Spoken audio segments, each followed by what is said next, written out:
I'm Dru Stevenson, and this video is for my Law and Economics seminar. And here I'm going to be talking about the law and economics of constitutional law, and specifically the sort of big picture structural concept of the separation of powers or checks and balances, and also the aspect of checks and balances that we get from federalism. And so, having said that, there's a lot of kind of economic implications or ways to view this through the lens of economic theory that we're going to talk about here. Let's dive in. So, separation of powers could be seen from an economic standpoint as preventing a monopoly of political power. And political monopolies have similar inefficiencies to market monopolies. So, market monopolies, why are they bad? Well, they limit consumer choice. The monopolist has no competition, creating incentives to improve their efficiency or the quality of their products or outputs, or to meet market prices. In other words, if you're the only game in town, you're the only supplier of a good, you can charge as much as you want for that, or at least charge above what people would normally pay if they had a choice and someone else was competing with you for their purchase. And the same is true of political parties or individuals who have a monopoly on political power. They become very inefficient and unresponsive to the voters and self-centered. But if you have two parties that are neck and neck in a lot of elections, the parties have an incentive, the theory goes, to offer policy platforms that will appeal to as broad a constituency of voters as possible. In other words, the competition keeps one idiosyncratic group from forcing their will on everyone else who doesn't want what they want, what the person in power wants. And so the people who have to compete to stay in office are more likely to make healthy political compromises or to focus on policies that have the broadest consensus or appeal in society and so forth. And this is better for the public welfare and more likely to make the country thrive. There's another issue with, or problem with monopolies, especially with concentrated power. And this is the issue of systemic risk that comes from centralized decision making. So if you have an autocratic government or a dictator or a totalitarian ruler, they can at times be very efficient at getting their will done. They can order every flight to be on time and every train to be on time and the buses to come and go on time and so forth. The problem is that the person with all that power is still human and they're going to be wrong sometimes. And when they're wrong, it's could have catastrophic consequences for everyone. So if one political official in a large, diverse, pluralistic democracy is completely wrong about something, and it could be they're wrong about pandemics or wrong about wind power or fossil fuels or wrong about gun regulation or whatever the hot button issue is, or wrong about foreign policy and how to get into wars or win wars or avoid going into war, how to keep the economy from crashing. If you have one member of Congress who has some weird ideas that are just fatally flawed and wrong, that's going to be offset by everyone else. But if you have one person who controls everything, there's a risk that they could make a mistake that will have catastrophic effects. So there is something to be said for sort of splintering or diffusing the decision-making power in a society. So let's talk a little bit about government agencies. Critics will claim that administrative agencies undermine the separation of powers because they concentrate the functions of the regular three branches of government in one department. In other words, many administrative agencies, both on the federal and state level, promulgate rules and regulations.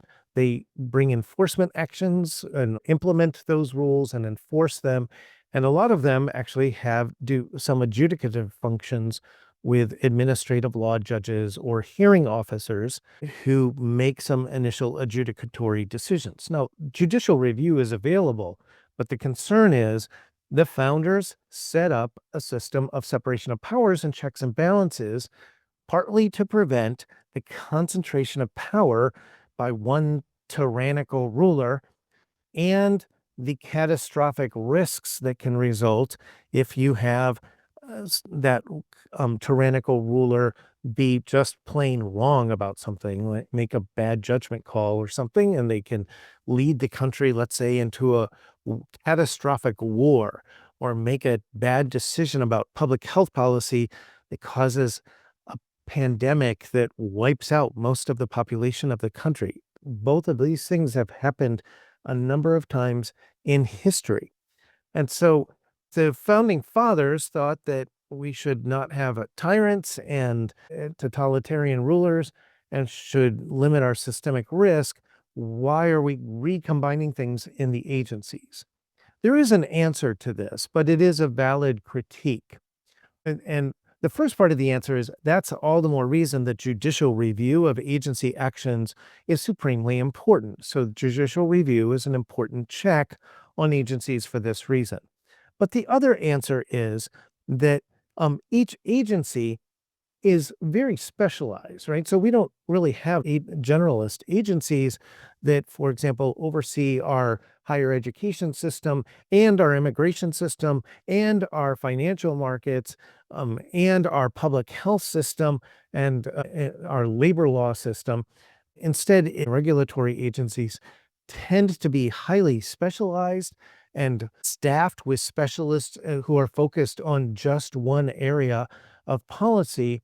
They tend not to try to do all of the policy making of government except what's in their lane. Agencies sometimes try to expand their turf or reach a little bit, but for the most part, they're going to stay in their lane because they're staffed with people who have devoted their lives to that particular area of public policy, and that's their area of expertise and specialization. So the specialization of government agencies can create even more fragmentation of decision making, and therefore the types of checks and balances that the founding fathers were seeking, even more so than dividing the government into three branches. The other side of this is that each agency in and of itself is simply too small. They have a really defined budget, limited staff, and so forth to be able to threaten democracy on a major scale.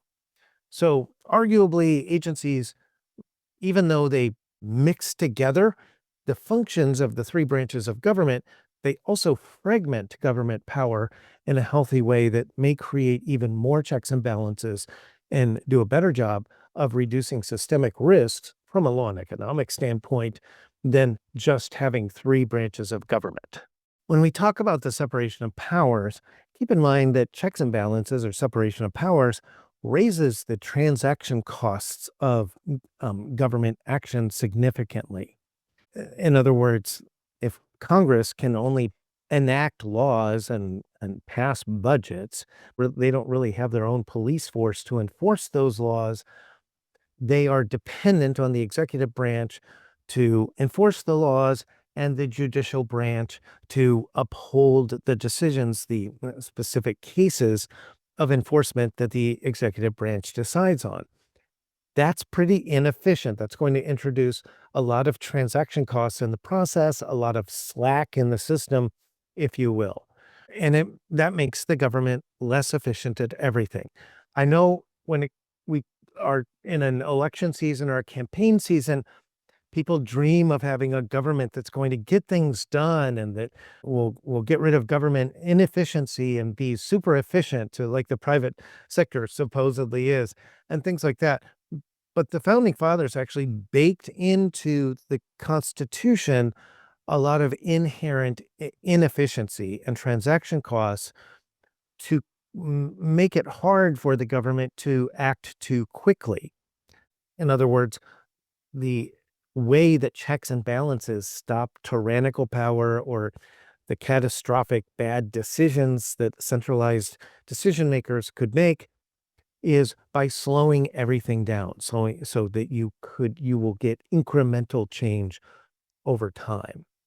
And as I've mentioned with agencies, separation of powers, even with the three branches, fosters specialization of the government workforce.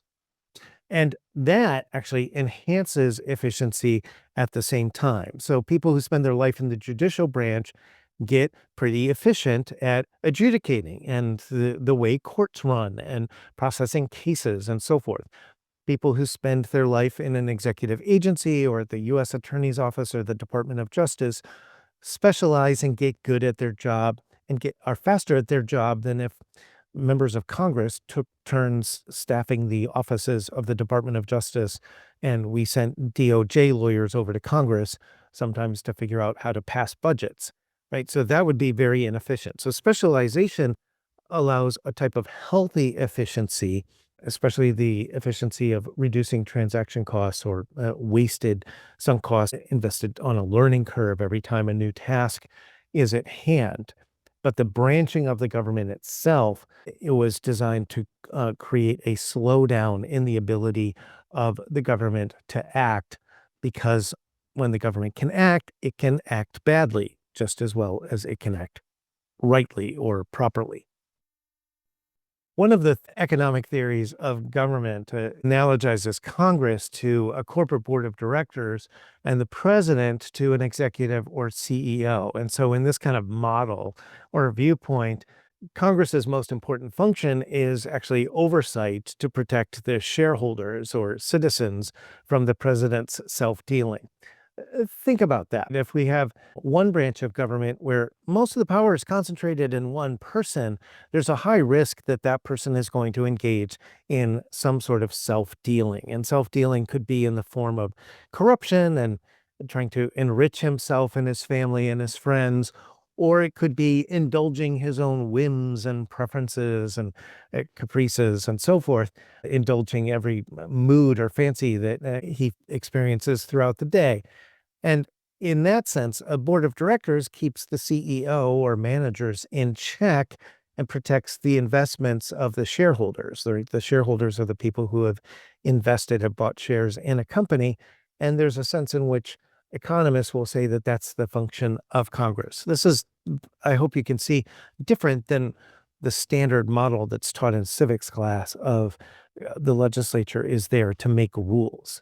Just like we were talking about the separation of powers as functioning as a type of built-in friction in the system to slow things down.